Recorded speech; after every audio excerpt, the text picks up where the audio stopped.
Before we get started, I just want to send a shout out to all the awesome people who watched my Snow Steam Iron review. It is now, at the time of this recording, my second highest viewed video behind my Attack of the Clones video. Thank you so much, everyone. This means the absolute world to me. I hope I can keep making kick-ass videos for you.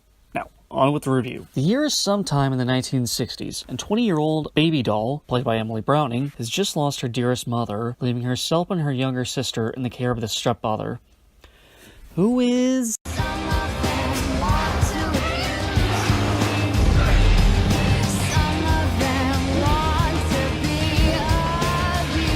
not a very nice man. Bitter about the fact that his late wife has left her estate to her daughters and not him, he attempts to rape Baby Doll, but fails when she fights back. Determined to punish these insolent girls for the crime of being more loved by his wife than he was, he attempts to rape Baby Doll's little sister while locking Baby Doll herself in her room. The older sister, hell-bent on saving her beloved sibling, slips outside the house through her bedroom window and nabs her stepdad's firearm and fires at the asshole, but misses and hits her sister in the head instead.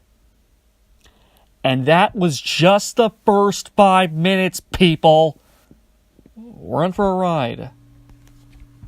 The stepfather then contacts the police and tells them that Baby Doll killed her sister in a fit of hysteria brought on by her depression over her mother's death, and ships her off to a mental institution. Stepdad needs Baby Doll out of the way ASAP, so he bribes a corrupt orderly named Blue Jones, played by future Star Wars alumni Oscar Isaac, to set her up for a lobotomy. While there, the head of the facility, Dr. Vera Gorski, played by Watchmen alumni Carla Gugino, consoles her patients about their pain, telling them to simply imagine a better world, times of stress, and try to make that vision as real as the pain you already feel, something Baby Doll takes to heart when it's time to finally undergo her lobotomy. When the lobotomist, played by John Hamm, is about to insert the needle into Baby Doll's tear duct, we hear someone, presumably Baby Doll herself, shout for the lobotomist to get it away from her. We pan out to reveal that it is not Baby Doll, but another woman called Sweet Pea, played by Owls of Ga'Hoole alumni Abby Cornish. We see the lobotomist is no longer a white man in his 40s, but an Asian woman in her 20s, and that the operating room isn't an operating room, but the stage in a theater. And we see then that we're not even in an asylum anymore, but a brothel. We're then reintroduced to Baby Doll, now an orphan girl being sold by a corrupt priest to Blue, now a gangster who owns the brothel. Blue explains that he's sold Baby Doll's virginity to a man called the High Roller, and tells Sweet Pea to show her the ropes around the place. But she refuses and dumps the poor girl onto her little sister Rocket, played by future Batman v Superman alumni Jenna Malone, who quickly takes a liking to Baby Doll. A couple days pass, and Gorski, now a madam at the brothel, explains to Baby Doll that she needs to start dancing or else she'll be of no use at the brothel and will likely be dumped off by Blue as a burden once the High Roller stops by. Baby Doll takes this advice, but instead of seeing her dance, we see her instead in feudal Japan, where Baby Doll's new dream starts. She's met by a wise man, played by Scott Glenn, future Daredevil alumni, who asks her what her most immediate desire is.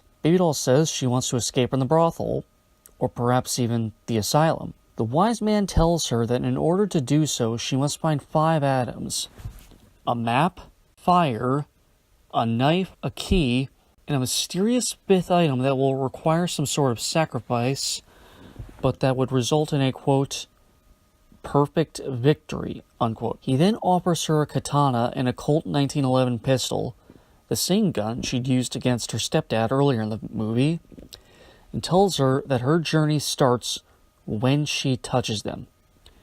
And once she does, she's forced to fend off 3 giant samurai warriors. After she defeats them, we return to the brothel reality, where Baby Doll's dance apparently impressed the hell out of everyone. Having befriended Rocket, Sweet Pea, and 2 other girls named Amber and Blondie, played respectively by Big Hero 6 alumni Jamie Chung and High School Musical alumni Vanessa Hudgens, respectively, Baby Doll lets them all in on her plan to escape from the brothel. Sweet Pea is reluctant to join in, but does so all the same to ensure Rocket's protection and out of gratitude for Baby Doll saving her sister on an earlier occasion. They managed to nab the map of the brothel/asylum, no problem, and a lighter representing fire, also no problem. But they hit a snag when trying to steal a knife from the cook in the brothel's kitchen. Baby Doll tries to distract him by dancing erotically, but apparently can only do so to a rhythm. So when her radio shorts out, thanks to water hitting an exposed wire, the cook snaps out of the trance Baby Doll had left him in and sees Sweet Pea trying to steal one of his knives and tries to kill her for it, but Rocket jumps in between them and is killed instead. All three attempted thefts and dances are paired with another fantasy action sequence from Baby Doll. All are seemingly orchestrated by the Wise Man, now a general. The map theft is shown as the ladies being in Europe in World War I, infiltrating an Imperial German war camp. The later theft is shown as raiding a medieval castle filled with orcs to steal the element of fire itself by slitting the throat of a baby dragon, and the attempted knife theft is shown as deactivating a bomb, codenamed Kitchen Knife, headed for a futuristic city on board a monorail train. The shit hitting the fan is shown as a robotic mook reactivating the bomb and damaging Rocket's jetpack, who then forces Sweet Pea to abandon her by activating her jetpack, knowing it won't support their combined weight. Blue bursts into the scene, having discovered Baby Doll's plan thanks to Blondie caving in and confessing to Madame Gorski. Blue then locks away Sweet Pea in a utility closet and murders Amber for trying to apologize for what they did, and then Blondie for being a snitch. He then turns his attention to Baby Doll and tries to rape her, but she manages to fend him off by stabbing him in the shoulder with a knife that Amber had managed to steal in the midst of all the chaos in the kitchen, before stealing his key to every room in the building. She then breaks out Sweet Pea, and they set fire to a utility closet as a distraction. The two of them finally get outside the brothel, but realize that they can't leave without being spotted by the High Roller's entourage. Baby Doll decides that the sacrifice mentioned by the Wise Man would be her own freedom for Sweet Pea's. She tells Sweet Pea to head off without her while she distracts the entourage by picking a fight with one of them. We then, assuming you've watched the extended cut, find Baby Doll awakening inside the brothel with the High Roller there for her, who is shown to look exactly the same as the lobotomist in the asylum. The High Roller seduces Baby Doll into sleeping with him and promises to give her her freedom before we finally cut back to reality and see the lobotomist perform his surgery on Baby Doll. The lobotomist reacts with some disturbance at Baby Doll's final expression before the spike went through her brain, and asks Dr. Gorski if the procedure was really the best choice for Baby Doll, and she admits that she didn't think it was. The lobotomist then asks why she even ordered the procedure. Gorski reacts with some confusion, as she never did order it. She then realizes that her signature on the documentation required for the procedure was forged by Blue, but she still let Baby Doll have the procedure, even though she never signed off on it. Okay. After Baby Doll recovers from the procedure, we see that a guard we saw at the start of the film is now missing his lighter. The actual cook in the asylum is missing one of his knives in reality. There actually was a utility closet set on fire by Baby Doll, and Blue was stabbed in the shoulder by Baby Doll in the asylum reality. Blue then steals Baby Doll away to try and have his way with her, but just can't manage it if she won't try to fight him off. The police and Dr. Gorski arrive at the same time and arrest Blue for forging documents and attempted rape. Blue, in an attempt to save his own skin, screams that Baby Doll's stepfather paid him off to have her lobotomized. We then cut to the actual Sweet Pea at a bus station, with two police officers asking her where she was from, seeing as how a woman with her exact description is said to have escaped from a mental health facility. The bus driver, who looks exactly like the wise man from Baby Doll's dreams, lies to them and says Sweet Pea's been with them the whole trip and he'd only let her off to use the restroom because the one on the bus wasn't working. The police leave and Sweet Pea thanks the driver for doing her a kindness. The driver says it's no trouble at all, and credits roll. Pros. The first 5 minutes of this movie. Good God, the first 5 minutes of this movie. If somehow every copy of this movie was somehow destroyed, save for the first 5 minutes, then we would still be left with one of the best goddamn short films of all freaking time. This is some Greek tragedy level stuff right here. This scene should be talked about the same way we talk about Oedipus Rex or something. The atmosphere, Emily Browning's performance, the music, and the fact that it's shot with slow motion to just extend the tension of every scene just a little bit. It really is just so freaking perfect. If I don't get this out of the way quickly, I'll probably be saying it a lot, so here goes. Vanessa Hudgens, Emily Browning, Abby Cornish, and Jenna Malone all sell the hell out of their action sequences. The gunplay and the melee madness are all fantastic. Special kudos to stunt coordinator, fight choreographer, and frequent Zack Snyder collaborator David Caro for making these fights look cool in the first place. But if you can't buy the performers as action heroes, then there's only so much cool choreography can do. And thankfully, these ladies are all completely believable as action stars. They're bona fide ass kickers who should get more high-profile action work. Get on it, Hollywood. Emily Browning doesn't have a lot to say in this movie, but her expressions say a lot. She sells the hell out of Baby Doll in both the scenes where she's playing the helpless mental patient, and the scenes where she plays a badass live-action anime warrior. You feel her anguish when she realizes she's just accidentally murdered her own sister. You feel her fear when creeps like Blue or her stepdad try to take her. And you feel such triumph when she stabs Blue, holds him up by his keychain, and says,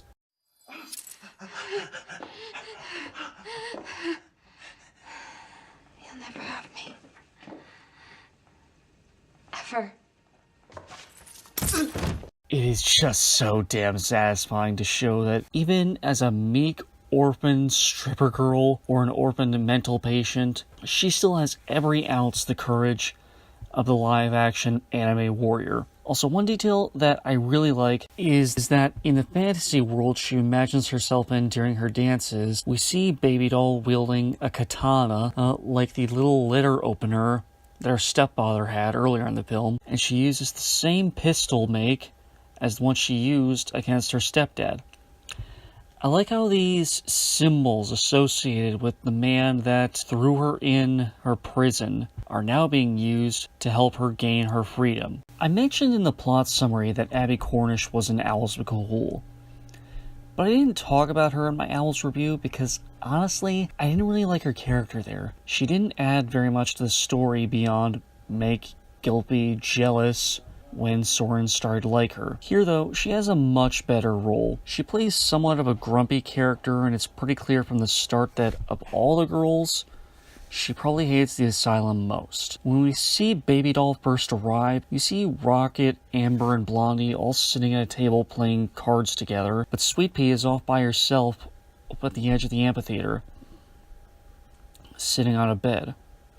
Her entire character is rooted in protecting her sister. Rocket mentions at one point that she ran away from home, and Sweet Pea ran away with her, even though she never even had a problem with their parents. And when Rocket dies, your heart breaks with Sweet Pea. Abby gives probably the strongest performance of the whole movie in that moment, when she's screaming and crying as Blue tries to have her separated from Rocket's body. I also like how, well, she never really seemed to like her very much.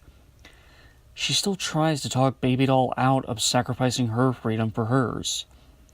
This was her plan, and it would have worked had things not gone wrong. If anyone deserves to be free, it's her.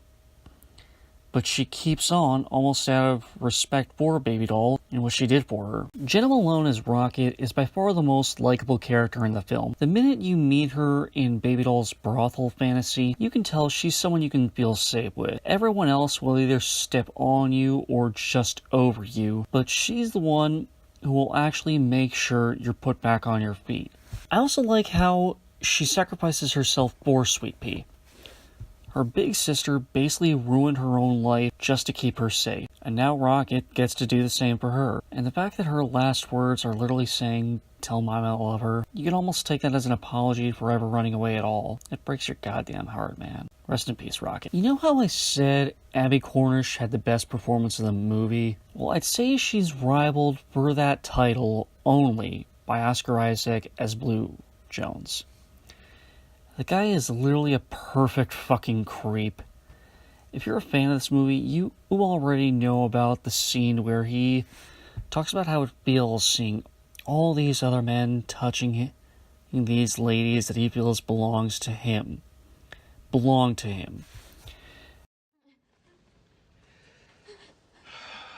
been thinking a lot about all that money you're gonna make me.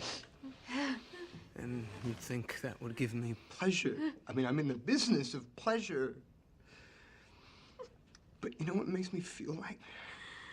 I'm gonna be honest with you. It makes me feel like I'm this little boy sitting in the corner of the sandbox while everybody gets to play with my toys. But me. So you know what I'm gonna do? I'm gonna take my toys and I'm gonna go home. Ugh. Just so creepy, and Oscar nails it perfectly. But my favorite little bad guy moment is when he kills Amber and Blondie. It's okay.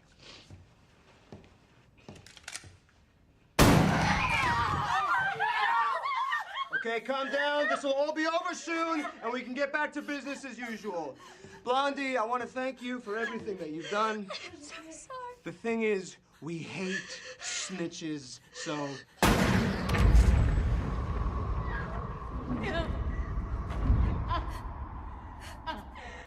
And then he caps it off by giving the gun back to one of his guards and says, Here, I hate guns. Bastard. Never has a guy getting stabbed in the shoulder, arrested, and losing his boner been so damn satisfying to watch. In fact, between this movie and 300, I'd say Zack Snyder is a master at humiliating his bad guys. In fact, if you think about it, Blue and Xerxes are kind of the same guy. They're both pissy little assholes who feel entitled to something that the hero more or less says, there's no way in hell that you'll ever have this. You'll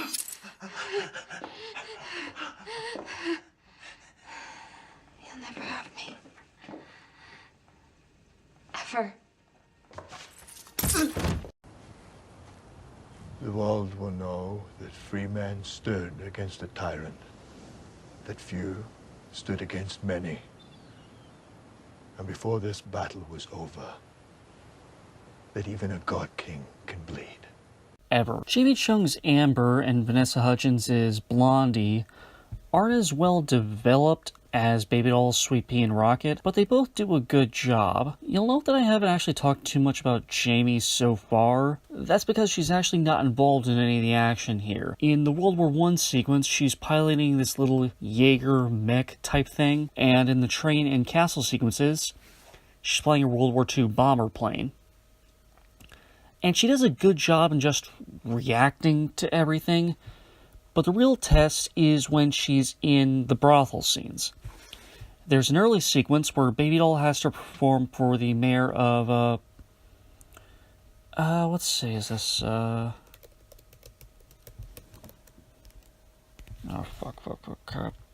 crap, come on.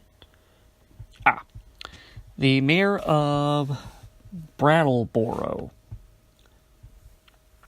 Yeah, So while Baby Doll is dancing on the stage, Amber has to seduce him so that she can steal his lighter from his breast pocket. And she actually does a good job of playing this seductress, which is especially good because in an earlier scene, she expressed a lot of anxiety about having to seduce him to steal from him. Vanessa also shows a fair bit of complexity here. Or flexibility, I should say. Side note, why is Zack the one we let act like HSM never happened? Come on, people, she's a pretty good actress too. In fact, in their last scene together, Jimmy and Vanessa are both turning on the waterworks. They're both terrified. They're both pleading with Blue not to hurt them or their friends. Blondie is screaming that she's so sorry that she told Blue anything at all. And Amber is just emotionally destroyed that her best friend, or maybe even her girlfriend, they did seem pretty close, intentionally told Blue what they were doing. And you can see Blondie is crushed when Blue shoots Amber. And on the matter of just Blondie, I noticed that in the fantasy sequences, Baby Doll, Sweet Pea, and Rocket are more or less pretty stoic. They do their job, no fuss, no muss. But Blondie is actually a little more aggressive. Like the bit where she's shooting at the mother dragon with a Gatling gun aboard the plane, and she is yelling, "Take that, you ugly motherfucker!" No, wait, no. I'm sorry, she told her to, "Take that, you ugly mother!" I think it's interesting that the least competent of the girls manages to do what no one else can. Pilot the plane to safety during the dragon battle, steal the mayor's lighter, and steal the cook's knife. And the most violent girl is actually the only one who cracks under the pressure. Carla Gugino as Dr./Madam Gorski. I really like this lady. In both realities, you can tell she cares a lot about these girls and fully comprehends her responsibility for them. And I like how she defies Blue as both his boss and as his, well, plaything. As Dr. Gorski, she of course has the bastard arrested for trying to hurt Baby Doll and forging her signature on documents. And as Madame Gorski, she literally defies him in front of all the girls, saying she makes them learn to do these sexy dances all because she wants to protect them from his creepy ass. There is nothing you can do to me. You listen to me, you old whore. It's too late to play the good guy. It's far too late. You're suddenly not aware of what it is we do here? I teach them to survive. You. Vera Gorski is a straight-up mama bear in all situations. Oh, and Carla actually does a pretty good Polish accent. And I decided to check out a couple videos of Polish people speaking in English for this review. And I think the people I listened to may have had a softer accent than Carla uses here, but she's pretty spot on. Well done, Miss Gugino. Well done. I promised back in my Baby Driver review that I'd talk a little more about Jon Hamm when we got here, but honestly, there isn't very much to talk about. John's role in the film is more of an extended cameo than a real character. He has a bit more to do in the extended cut than the theatrical cut, but all he really does is tell Baby Doll something about how all he really needs from her is a sliver of a moment. He's not after the sex itself. He's a wealthy man and admittedly rather handsome. He'd have an easy enough time finding someone interested. But all he really wants is someone who will just be honest with him in the process of lovemaking. Which, well, strange sounding as rather poetic sounding as well, I guess. And I also like how John doesn't particularly like his job. He's not even sure it's an efficient way to treat mental patients, but he keeps it up because he assumes there are at least a few people who have to benefit from being lobotomized just because of how difficult having to deal with life is. Scott Glenn is a welcome presence in all things. Any films he any film he's in goes up by half a point by virtue of him being in it, and Sucker Punch, is no exception. Does he contribute much to the story? Save for the bus scene, no. Did it need to be Scott Glenn? Probably not. Do I care? Hell no. I really like the soundtrack here. Not just the tracks themselves, although they are some pretty killer stuff, but the actual production on them. There's something dreamy and atmospheric about them. Like, listen to the Pixies' version of their song, Where Is My Mind, which is actually one of my favorite songs. With your feet on the air, your head on the ground. Try this trick and spin it. Yeah. Your head will collapse, but there's nothing in it. And you'll ask yourself, where is my mind? Where is my mind? Where is my mind?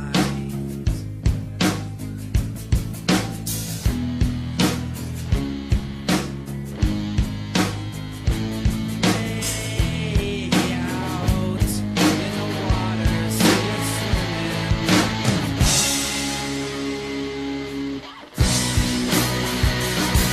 This sounds personal. The atmosphere is stark. It feels like it's someone venting about a loss of personal control. Now listen to Yoav and Emily Browning's cover. With your feet in the air and your head on the ground. Try this trick, spin it, yeah. Your head will collapse, but there's nothing in it. You ask yourself, where is my mind? Where is my mind? Where is my mind?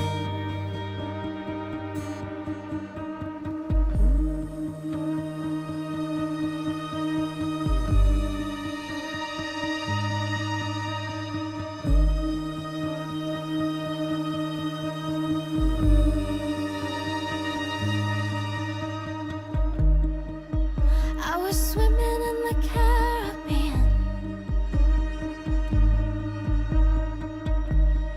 Animals were hiding behind the rocks. Except the little fish, but they told me he swears trying to talk to me, Where is my mind? Where is my mind? Where is my mind?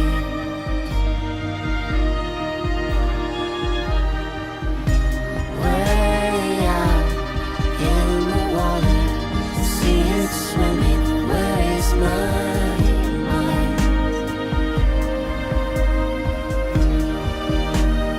It sounds almost more stream of conscious. It sounds more like someone just quietly thinking to themselves. The atmosphere is more airy and soft, almost like a lullaby or a nursery rhyme. I feel like it's supposed to be oddly comforting, and I really like that. Snyder's ear for music is really underrated. Everyone talks about how he's great at creating visuals and action sequences, and he is, but I haven't heard anyone really talk about how he's great at creating an atmosphere with his use of music, both in terms of the orchestral score and popular music. There's 4 fantasy sequences. One set in feudal Japan with giant samurai warriors, one with a sword, one with a ninganata. Is that how you say it? If anyone from Japan is watching this, feel free to correct me. Another with a frickin' minigun. Then we have a fantasy set in World War II with steampunk Imperial German zombie soldiers, with Jamie Chung piloting a small Jaeger mech. Another one set during a castle siege with orcs, a baby dragon, and a full-grown mama dragon. And lastly, a high-speed train rescue with dozens upon dozens of robot mooks. You need really good special effects to explore this, and Zack and the team at Animal House deliver 151%. Cons. When I first wrote my plot summary, I was pretty annoyed with the lack of explanation given as to why Gorski even allowed for Baby Doll's lobotomy if she never actually approved the procedure. It's her facility, she's in charge of it.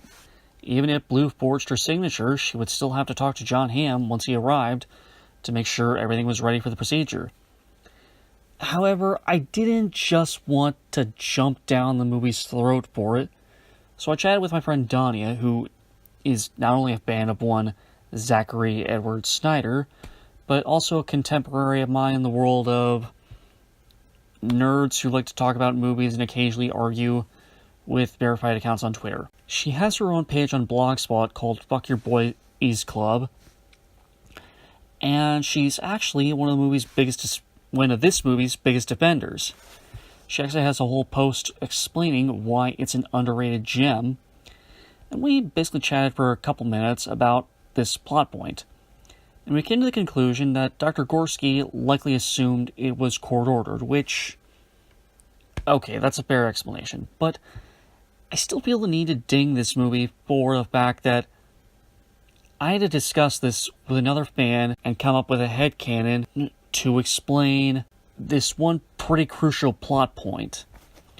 I would have liked to at least have one quick throwaway line from Gorski saying she assumed it was okayed by a third party, and she didn't think she could do anything about it. Maybe throw in John asking, well, who told you that? And she could say, my orderly Blue. And she'd pause as she suddenly realized what that little asshole did. Something like that I think would have really improved the movie just a little bit, in my opinion. I first watched Sucker Punch back in March after rewatching Watchmen for the first time in 8 years, and after watching Owls for the first time at all. And when I watched it, I was just blown away by how bizarre this movie was. I was pretty sure I liked it, but I wasn't sure what to make of it. But now I think I've settled into what I think, and what I think is, it's a pretty darn good movie. It's a bittersweet story about a young woman who sacrifices her own autonomy for her friend's freedom. It's a story about standing up to assholes who think they can treat you like they're property, and holy shit, Zack Snyder did Mad Max Fury Road 4 years before Mad Max Fury Road did Mad Max Fury Road. They are not your property. Miss Kitty! You cannot own a human being. Sooner or later, someone pushes back. Where is she taking them? She didn't take them. They begged her to go. There is nothing you can do to me. You listen to me, you old whore. It's too late to play the good guy.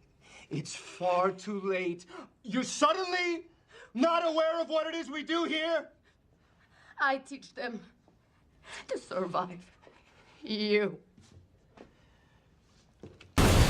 I want them back! They're my property! I've been thinking a lot about all that money you're gonna make me. And you'd think that would give me pleasure. I mean, I'm in the business of pleasure. But you know what makes me feel like? I'm gonna be honest with you. It makes me feel like I'm this little boy sitting in the corner of the sandbox while everybody gets to play with my toys. But me. So you know what I'm gonna do? I'm gonna take my toys and I'm gonna go home. Remember me?